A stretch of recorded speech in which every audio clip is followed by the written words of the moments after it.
At bakit niya ibinigay ng 11 days na lang bago matapos ang taong 2022? Binigay niya ho ang 125 million pesos sa Office of the Vice President December 19. Tama? Tama.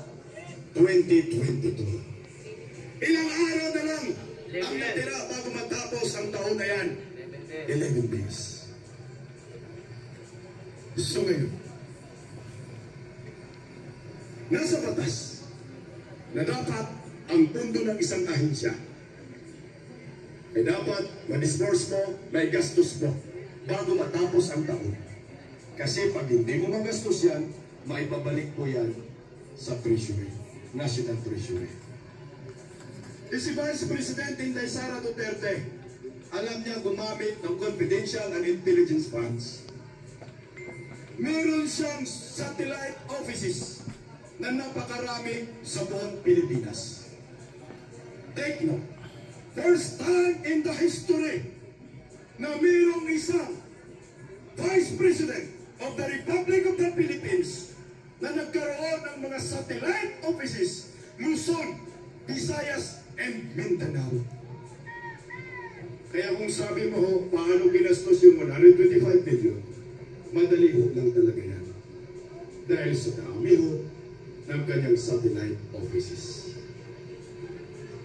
Ngayon ganito. Ang sabi ng mga kongresista na mayroon daw issue sa paggamit ng 125 million pesos. May misuse funds daw. Naukit. Alam niyo ba, hindi po lahat ng 125 million pesos ay merong nakita ng audit na misuse funds. May kaunting halaga lang po. Pero, tapos na ba ang ginawang audit ng Commission on Audit sa Office of the Vice President? Ang sagot dyan ay, hindi pa. Ang ibig sabihin nito, hindi nyo pwedeng sabihin si Vice President Inday Sara Duterte ay kurakot at gumamit ng pundo na hindi nakaayon sa batas. Dahil hindi pa tapos ang pag-uuli. Meron po silang 6 months na palugit para sa Office of the Vice President na kailangan mag-comply ang nire-require ng Commission on Audit sa opisina ni Vice President Inday Sara Duterte hanggang February 20.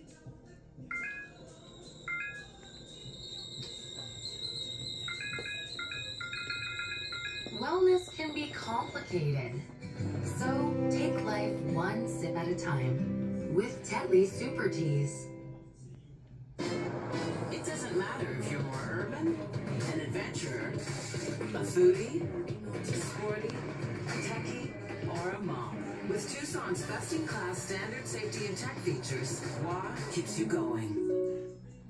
Lay your heels on the ground for a downward facing dog. Exhale, chaturanga. And they want a delectable squeeze up? You'll know.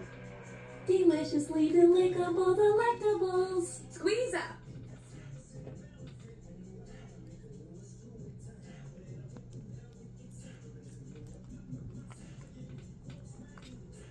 Kashmiri पंडित आए तो साखी का पता ये सारी साखियां चेंज की जा रही हैं। मैं इतने हिस्टोरिकल गल का हवाला दे दा। देखो अजकल सब तो ज्यादा फ्रेज नौवें पातशाह की शहादत बारे बन गई है हिंद की चादर।